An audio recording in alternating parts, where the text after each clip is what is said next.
ከጨለማው የተነሳ ከታላቅ ብርሃን የተነሳ የትንሣኤውን ብርሃን መቋቋም ሲያቅታቸው እነዚህ ሰዎች ወደቁ። አስተዋይነት በእግዚአብሔር ቃል ነው። አስተዋይነት ከእግዚአብሔር የሚገኝ ነው። እግዚአብሔር የሚሰጠው ነገር ነው። አስተዋይነት ያለመንከውን ያልጠየቀኝን ባለጸግነትን ሰጥቻለሁ። እስመ ኃያል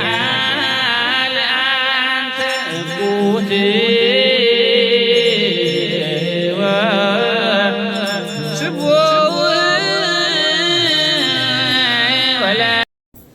በስመ አብ ወወልድ ወመንፈስ ቅዱስ አሐዱ አምላክ አሜን።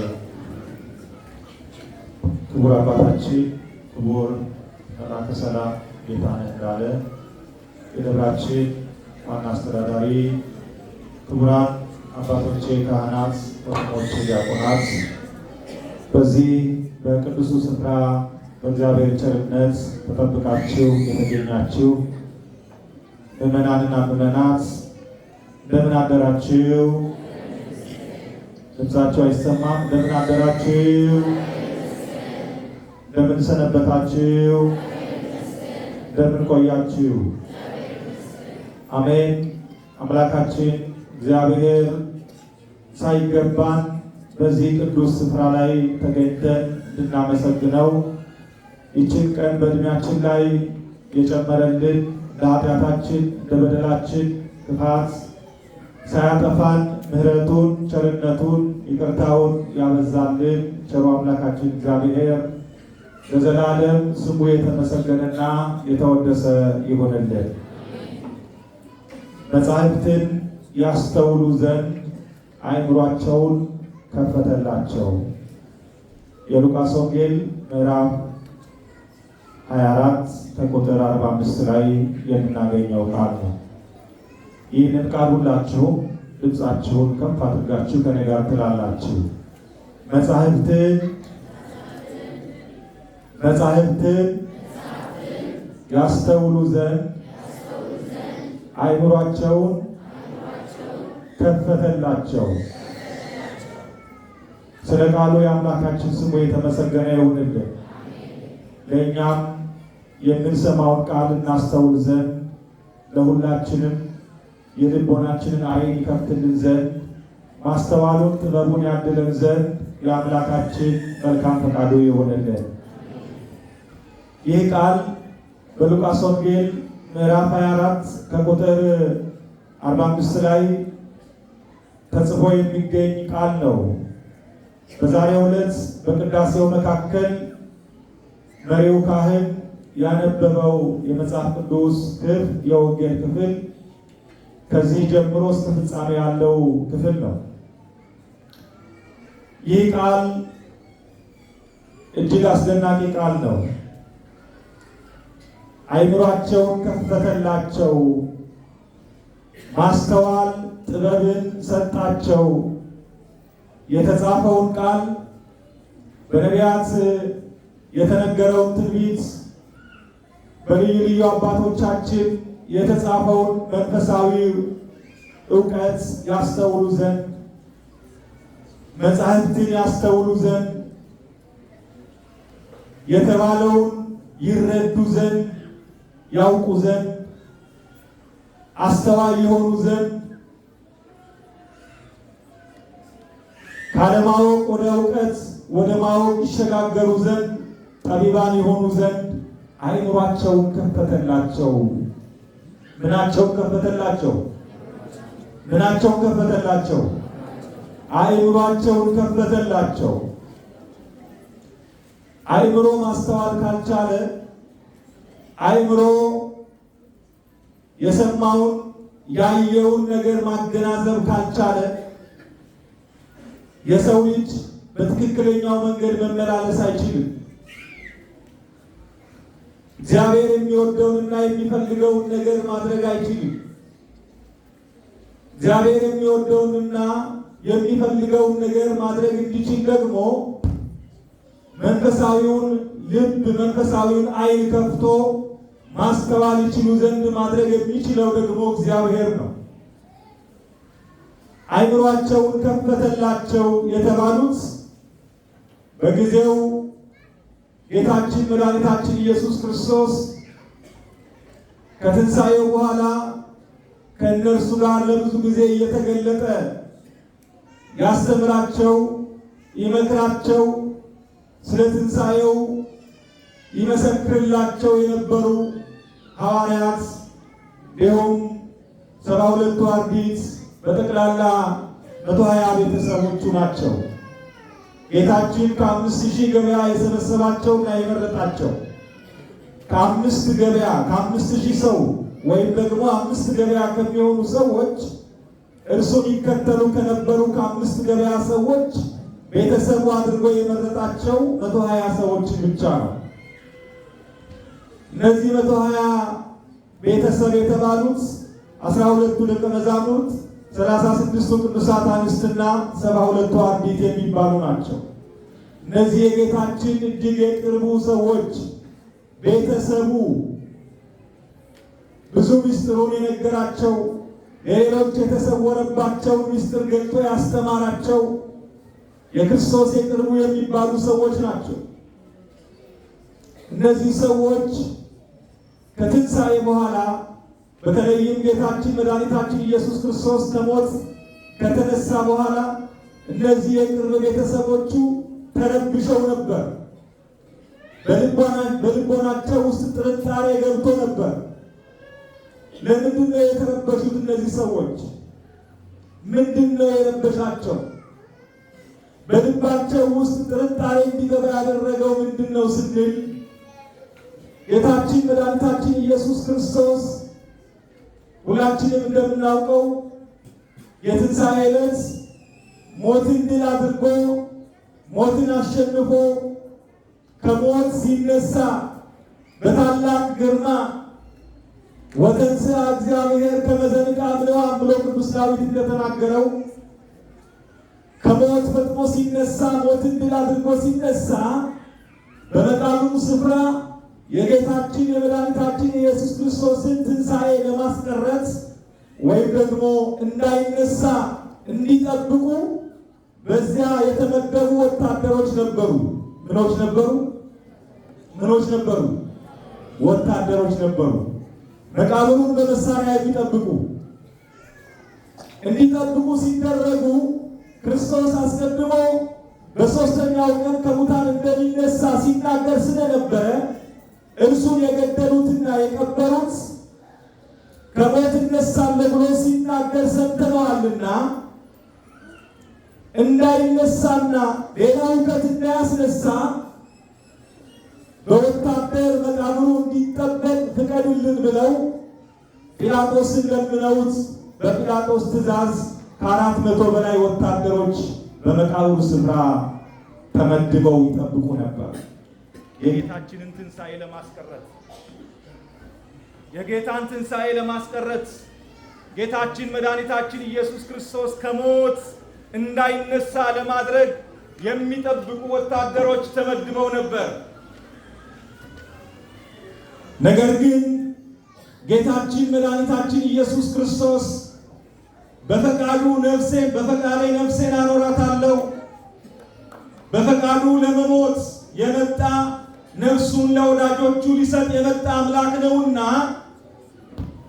ለእኛ ለሰው ልጆች፣ ለኃጢአተኞች፣ ለበደለኞች ሊሞትልን ዋጋ ሊከፍልልን ሕይወቱን ሊሰጠን የመጣ አምላክ ነውና ይህንን ስራ ከሰራ በኋላ ሞቱን ከሰጠ በኋላ በትንሣኤው ትንሣኤያችንን ማብሰር ማወጅ ስለሚያስፈልግ ጌታችን መድኃኒታችን ኢየሱስ ክርስቶስ በሦስተኛው ቀን ሞትን ድል አድርጎ ሲነሳ ከግርማው የተነሳ ከታላቅ ብርሃን የተነሳ የትንሣኤውን ብርሃን መቋቋም ሲያቅታቸው እነዚህ ሰዎች ወደቁ። እንደ ሞተ ሰው ሆኑ፣ ወደቁ። የትንሣኤውን ግርማ የትንሣኤውን ብርሃን መቋቋም አልቻሉም። ስለዚህ እነዚህ ሰዎች በፍጥነት ከወደቁበት ከተነሱ በኋላ መቃብሩ ባዶ መሆኑን አይተው ጌታችን የተቀበረበትን ወይም የተገነዘበትን መግነዙን በዓይኖቻቸው አይተው ወደ ገዢዎቻቸው እየገሰገሱ ሄዱ። የመጀመሪያዎቹ የትንሣኤው ምስክሮቹ እነዚህ ወታደሮች ናቸው። የትንሣኤው ምስክሮቹ እነዚህ ናቸው። ጌታችን መድኃኒታችን ኢየሱስ ክርስቶስ ከሞት መነሳቱን ለማያምኑት በስጋት ለተቀመጡት እነሳለሁ ብለዋል ብለው ወታደር ለመደቡት ለእነዚህ ገዢዎች ሄደው የተናገሩት እነዚህ ወታደሮች ናቸው። ገዢዎቻቸው ይህንን ከሰሙ በኋላ ምን አሉ? እናንተ ሰዎች አብዳችኋል። ክርስቶስ ይነሳለሁ ብሎ ሲናገር ሰምተነው እንዳይነሳ አስጠበቅናችሁ። እናንተ ደግሞ አሁን መነሳቱን ከሞት ተነስቷል ብላችሁ ትናገራላችሁ። አብዳችኋል ወይ አሉ። ምን እናድርግ? ያየነውን ነው የሰማነውን ነው አሉ። አይደለም፣ አሁን እኛ የምንላችሁን ነገር አድርጉ አሏቸው። ምንድን ነው የምትሉን? ገንዘብ እንሰጣችኋለን፣ የምትፈልጉትን ያህል ገንዘብ እንሰጣችኋለን። ወደ ከተማ ውጡና እኛ ተኝተን ሳለን ደቀ መዛሙርቱ መጥተው ሰረቁት ብላችሁ ተናገሩ ተባሉ። እውነትን በውሸት ቀብሮ ማስቀረት ይቻላል? እግዚአብሔር ልጆች ይቻላል ወይ? ውሸት ምን ጊዜ ብትፈትን፣ ውሸት ምን ያክል ፈጣን ብትሆንም፣ ውሸት ምን ያክል ተወርዋሪ ጀት ብትሆንም እንኳን ከእውነት መቅደም አትችልም። እውነት እንደ ኤሊ የዘገየች ብትሆንም ቀድማ ትደርሳለች፣ ቀድማ ትሰማለች። የእውነት ጊዜ ይመጣል። ሄዱ። ገንዘብ ተቀብለው ቀድመው ወደ ከተማ ወጡ። እኛ ተኝተን ሳለን ደቀ መዛሙርቱ መጥተው የክርስቶስን ሥጋ ወሰዱት፣ ሰረቁት ብለው አወሩ። ይህ ነገር እስከ ዛሬ ድረስ ይነገራል ብሎ ቅዱስ ሉቃስ ጽፏል። እስከ ዛሬ ድረስ ማለት ቅዱስ ሉቃስ ወንጌሉን እስከጻፈበት ጊዜ ድረስ ማለት ነው። እስከ ዛሬ ድረስ ይህ ነገር ይነገራል። በዚህ ምክንያት በእርሱ ያምኑ የነበሩ አብዛኞቹ ክርስቶስ ደቀ መዛሙርቱ መጥተው ከመቃብሩ አውጥተው ሰርቀው እንደወሰዱ አድርገው በውስጣቸው ያምኑ ነበረ። ወይም ደግሞ ብዙዎቹ ይህንን ውሸት ለጊዜው ተቀብለውት ነበር። በዚህ ምክንያት በፍርሃት በስጋት የእርሱ ተከታይ የነበሩት በኩራት የእርሱ ተከታይ ክርስቲያኖች መሆናቸውን ሲናገሩ የነበሩት ሁሉ በስጋት ውስጥ ሆነው ደቀ መዛሙርቱም እንኳን ሳይቀር ቤታቸውን ዘግተው ቆልፈው በተዘጋ ቤት ውስጥ ሆነው በፍርሃት እየተንቀጠቀጡ ሳሉ ነው ጌታችን መድኃኒታችን ኢየሱስ ክርስቶስ ደጁን ክፈቱልኝ ሳይል በመካከላቸው ተገኝቶ አይዟችሁ እኔ ነኝ፣ አትፍሩ፣ ሰላም ለእናንተ ይሁን ብሎ ሰላማቸውን የመለሰላቸው ያጽናናቸው።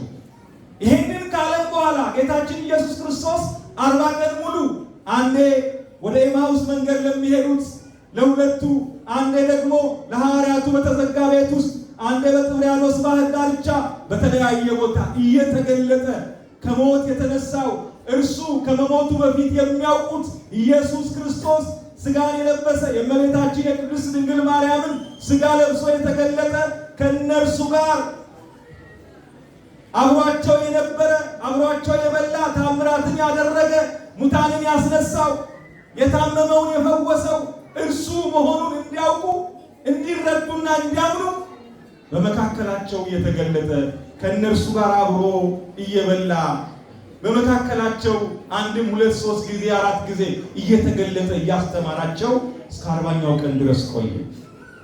እስከ 40ኛው ቀን ድረስ ጌታችን ለደቀ መዛሙርቱ በዚህ በ40ኛው እስከ 40 ቀን ውስጥ በቆየበት ጊዜ ብዙ ትምህርቶችን አስተምሯቸዋል። የነቢያትን ትንቢት እየተረጎመ አስተምሯቸዋል። በብሉይ ኪዳን የነበሩ መጻሕፍትን ስለ እርሱ የተናገሩትን ምን እንደተናገሩ ስለመሞቱ፣ ስለመቀበሩ፣ ስለመነሳቱ፣ ሞትን ድል አድርጎ እንደሚነሳ የተናገረውን የነቢያትን ትንቢት እየተረጎመ ሲያስተምራቸው ቆይቷል። እነዚህ ደቀ መዛሙርት 3 ዓመት ከ3 ወር ከእርሱ ጋር ሲማሩ ቆይተው እንኳን በውሸት ምክንያት በተነዛው የውሸት ወሬ ምክንያት ልባቸው ጥርጣሬ ውስጥ ገብቷል። ይህንን ጥርጣሬ ከልባቸው እስኪወገድ ድረስ ጌታችን መድኃኒታችን ኢየሱስ ክርስቶስ ሲያስተምራቸው ቆየ። አምላካችን እግዚአብሔር ዛሬም በአምላካችን ላይ በአንድም በሌላ ምክንያት ሰይጣን የሚዘራብንን ጥርጣሬ ከልቦናችን በቸርነቱ ያስወግድልን። አዎ ዛሬ ብዙዎቻችን እግዚአብሔር ትናንትና ቸርነቱን አሳይቶን፣ ትናንትና መግቦቱን አሳይቶን፣ ትናንትና ልዩ ታምራት ልዩ ድንቅ ስራ በሕይወታችን ፈጽሞ ከሞት ወደ ሕይወት አሸጋግሮን ትናንትና ልንሞት ልንጠፋ የሚገባን ሰዎች ግን ዛሬ ላይ ቆመን እግዚአብሔርን ማመስገን ችለን ከኛ የበለጠ ምስክር መሆን የሚችል ሰው እንደሌለ እያወቅን ልባችን ላይ ግን ጥርጣሬ ዘርቶበታል ዲያብሎስ። ልባችን ላይ ግን ውሸት ዘርቶበታል ዲያብሎስ። እግዚአብሔርን እንድንጠራጠር በእግዚአብሔር ላይ ያለን በጎ ሐሳብ በእግዚአብሔር ላይ ያለን እምነት ጽኑ እንዳይሆን በጽኑ መሰረት ላይ እንዳይቆም በልባችን ላይ ጥርጣሬ ዛሬም ዲያብሎስ ይዘራብናል። እግዚአብሔር ያንን ጥርጣሬ አምላካችን በቸርነቱ ያስወግድልን። 40 ቀን ጸሎተ ኪዳን ዛሬ በቤተ ክርስቲያናችን ከቅዳሴ በፊት የምናደርሰው ጸሎተ ኪዳን የሚባለው ጌታችን ኢየሱስ ክርስቶስ ከሞት ከተነሳ በኋላ ከትንሣኤ እስከ 40ኛው ቀን ድረስ ደቀ መዛሙርቱን ያስተማራቸው ትምህርት ነው። ትምህርተ ኅቡዓት ተብሎ የሚጠራው ቤተ ክርስቲያናችን የሚታወቀው ታላቅ ጸሎት ጌታችን ደቀ መዛሙርቱን በዚህ በ40 ቀን ውስጥ ያስተማረው ትምህርት ነው። ሌሎችም ብዙ መጻሕፍት አሉ ጌታችን ያስተማራቸው ብዙ ትምህርቶችን አስተምሯቸዋል። በመጨረሻም ግን ጌታችን መድኃኒታችን ኢየሱስ ክርስቶስ ከደቀ መዛሙርቱ የሚለይባት የመጨረሻዋ ቀን በደረሰች ጊዜ ወደ ሰማይ የሚያርግበት ዕለትና ሰዓቷ በደረሰች ጊዜ ደቀ መዛሙርቱ ጋር ሄዶ በተለይም ከዚህ በፊት ተምረነዋል። በጥብርያዶስ ባህር ዳርቻ ከእነርሱ ጋር አብሮ ከበላ ከጠጣ በኋላ እንደዚህ አላቸው። የመጨረሻውን ምክር ሰጣቸው። የመጨረሻውን ትምህርት ሰጣቸው። እንዲህ አላቸው፣ ከእናንተ ጋር ሳለሁ በሙሴ ሕግና በነቢያት በመዝሙራትም ስለ እኔ የተጻፈው ሁሉ ይፈጸም ዘንድ ይገባል ብዬ የነገርኳችሁ ቃሌ ይህ ነው አላቸው። ከሞት መነሳቱን ትንሣኤውን ማወጁን ከሞት እንደተነሳ ይህ ሁሉ የተጻፈው መጽሐፍ ይህ ሁሉ የተነገረው ትንቢት ስለ እርሱ መሆኑን እንዲያውቁና እንዲረዱ የነገርኳችሁ ቃሌ ይህ ነው። በዚያን ጊዜም መጻሕፍትን ያስተውሉ ዘንድ አእምሯቸውን ከፈተላቸው። እንዲህም አላቸው፣ ክርስቶስ መከራ ይቀበላል፣ በሦስተኛውም ቀን ከሙታን ይነሳል፣ በስሙም ንስሐና የኃጢአት ስርየት ከኢየሩሳሌም ጀምሮ በአሕዛብ ሁሉ ይሰበካል ተብሎ እንዲሁ ተጽፏል። እናንተም ለዚህ ምስክሮች ናችሁ አላቸው።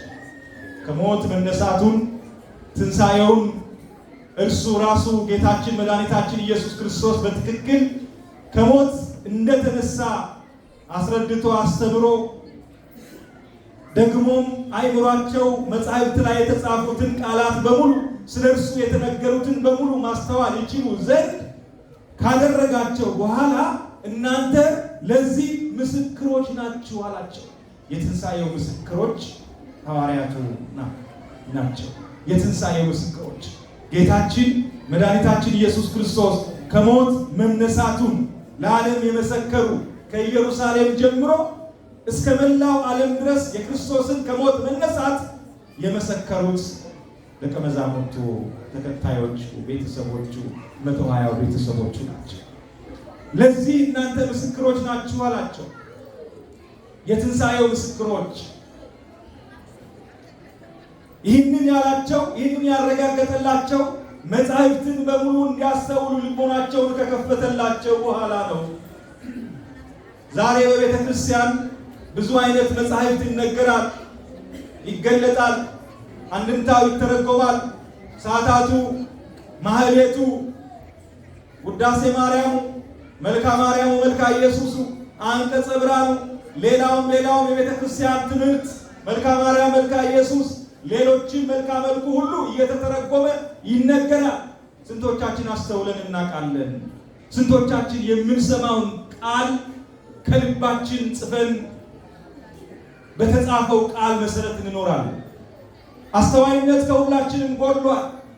ብዙዎቻችን አስተዋይነትን ርቆናል። እግዚአብሔር ሁላችንም አስተዋይ ያድርገን። አሜን የሚል ሰው የለም? ሁላችንም አምላካችን አስተዋዮች ያድርገን። አዎ፣ አስተዋይነት እጅግ አስፈላጊ ነው። የማናስተውል ከሆንን ስጋዊውንና መንፈሳዊውን መለየት አንችልም። የሚጠቅመውንና የማይጠቅመውን መለየት አንችልም። ስለሚጠቅመው ትተን ስለማይጠቅመው እንደክማለን ማለት ነው። ስለሚጠቅመን ነገር ትተን ስለማይጠቅመን ነገር ጊዜያችንን እናጠፋለን ማለት ነው። ማስተዋል ካልቻልን፣ አስተዋዮች ካልሆንም፣ ለማን መኖር እንዳለብን ለምን ዓላማ እንደተፈጠርን ማወቅ የምንችለው ስናስተውል ነው። የእግዚአብሔር ልጆች አስተዋይነት በእግዚአብሔር ቃል ነው።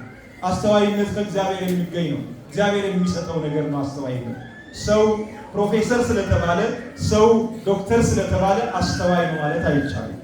ሰው ምድራዊ እውቀት በሙሉ ስለቻለ አስተዋይ ነው ማለት አይቻልም። ስጋዊ እውቀት አስተዋይነትን አይሰጥም። በነገራችን ላይ አዋቂ ሊያሰኝ ይችላል፣ ግን አስተዋይ አይደለም።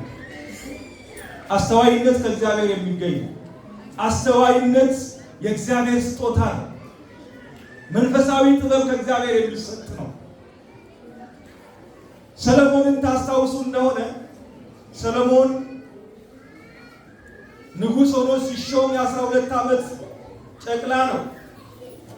ጨቅላ ነገር ግን እግዚአብሔርን አንድ ነገር ብቻ ይጠይቀው ነበረ። እኔን የሾምከኝ ሕዝብ ታላቅ ሕዝብ ነው፣ የአንተ ሕዝብ ነው፣ አንተ አምላክ የሆንክለት ታላቅ ሕዝብ ነው። ይህንን ሕዝብ መምራት የምችልበትን ጥበብና እውቀት ስጠኝ እያለ የለምነው ነበር እግዚአብሔር።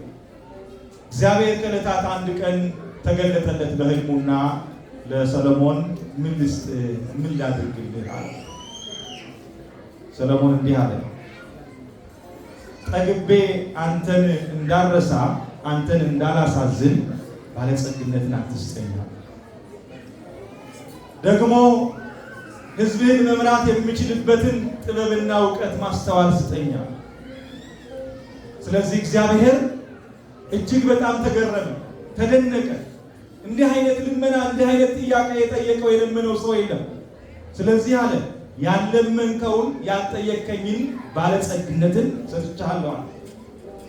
እንዳንተ አይነት ባለጸጋ ካንተ በፊትም ካንተ በኋላም እንዳይኖር፣ እንዳንተ አይነት ጥበበኛ ካንተ በፊትም ካንተ በኋላ እንዳይኖር አድርጌ ጥበበኛ አድርጌሃለሁ አለ። ስለዚህ ሰሎሞን ከእግዚአብሔር ጥበብን ተቀበለ። ከማን ተቀበለ? ከማን ተቀበለ?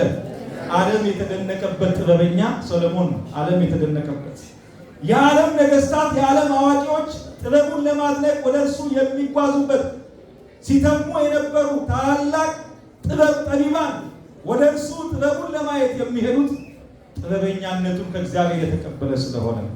በሀገራችን ታሪክ እንኳን ንግስት ሳባ የሰሎሞንን ጥበብ ለማየት ወደ ኢየሩሳሌም እንደሄደች ታውቃላችሁ አይደለም? በዚህ የተነሳ የብሉይ ኪዳን ስርዓት ከኢትዮጵያ ጋር ተገናኝቷል ማለት ነው። ይሄ ታሪክ በመጽሐፍ ቅዱስ ላይ በመጽሐፈ ነገሥት ላይ ተጽፏል።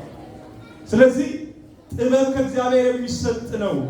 ለዚህ ነው ሰሎሞን ጥበቡን ከእግዚአብሔር ከተቀበለ በኋላ በእግዚአብሔር ጥበብ መኖር እንዴት ድንቅ እንደሆነ ከተረዳ በኋላ የጥበብ መጀመሪያ ደግሞ ከምን መነሻነት የሚመጣ እንደሆነ ለትውልዱ ሲያስተምር የጥበብ መጀመሪያ ማንን መፍራት ነው አለ? ማንን መፍራት ነው አለ? እግዚአብሔርን መፍራት ነው አለ። የጥበብ መጀመሪያ እግዚአብሔርን መፍራት ነው። ይሄ ትውልድ ጥበብ ማግኘት ከፈለገ፣ አስተዋይ መሆን ከፈለገ እግዚአብሔርን መፍራት አለበት። ኃጢአት መስራት የለበትም ማለት ነው። እግዚአብሔርን መፍራት ማለት ለእግዚአብሔር ሕግ መገዛት ማለት ነው። ለእግዚአብሔር እሺ ማለት ነው። ለእግዚአብሔር መታዘዝ ማለት ነው። ይሄ ነው፣ ሌላ ነገር አይደለም። ከዛ በኋላ ዓለምን ማሸነፍ የምንችልበትን ጥበብ እግዚአብሔር ይሰጠናል። የማይገደብ አንሊሚትድ እንላለን አይደለም? በዚህ በኢንተርኔት ዓለም አንሊሚትድ የሆነ ጥበብ እግዚአብሔር ይሰጣል። ለእግዚአብሔር ለሚገዙ ሰዎች፣ ለእግዚአብሔር ለሚታዘዙ ሰዎች ማለት ነው። ስለዚህ ምን ይላል በዚህ በኦሪት ዘዳግም ላይ ምዕራፍ 29 ቁጥር 2 ላይ ሙሴ በጻፈው ዘዳግም በተባለው መጽሐፉ ላይ ሙሴ ምን ብሎ ይናገራል? በጊዜው የነበሩ የአይሁድ ሰዎች እስራኤላውያን እግዚአብሔር ግን አስተዋይ ልብ፣ የሚያዩ ዓይኖች፣ የሚሰሙም ጆሮች እስከዛሬ ድረስ አልሰጣችሁም ብሎ እስራኤልን ይወቅሳቸዋል። የሚያይ ዓይኖች፣ አስተዋይ ልብ፣ የሚሰሙም ጆሮች እስከዛሬ ድረስ እግዚአብሔር አልሰጣችሁም አላቸው። የልበ ደንዳና ልበ ደንዳናነታቸውን አይቶ እጅጉን ለእግዚአብሔር መታዘዝ የማይፈልጉ ኃጢአትን የሚያዘወትሩ እግዚአብሔርን ዕለት በዕለት የሚያስቆጡ ሰዎች መሆናቸውን ካየ በኋላ እንዲህ ብሎ ነው የተናገረውና እግዚአብሔር አምላካችን ለሁላችንም አስተዋይ ልቦና ያድለን። አምላካችን ለእስራኤላውያን ለሐዋርያት፣ ለአባቶቻችን፣ ለደቀ መዛሙርት በዚያ ለነበሩ ለ120 ቤተሰቡ በጠቅላላ መጻሕፍትን ያስተውሉ ዘንድ አይምሯቸውን ከፈተላቸው እንዳለው ዛሬም ለኛ መጻሕፍትን እንድናስተውል፣ ቅዳሴውን እንድናስተውል፣ በቤተ መቅደስ የሚነገረውን መንፈሳዊ ትምህርት ሁሉ አስተውለን በእግዚአብሔር ሐሳብ መጓዝ እንድንችል የአምላካችን መልካም ፈቃዱ ይሆንልን። ያስተማረን የመከረን የአባቶቻችን አምላክ እግዚአብሔር ስሙ የተመሰገነ ይሁንልን። ወስብሐት ለእግዚአብሔር። እስመ ኃያል አንተ እኩት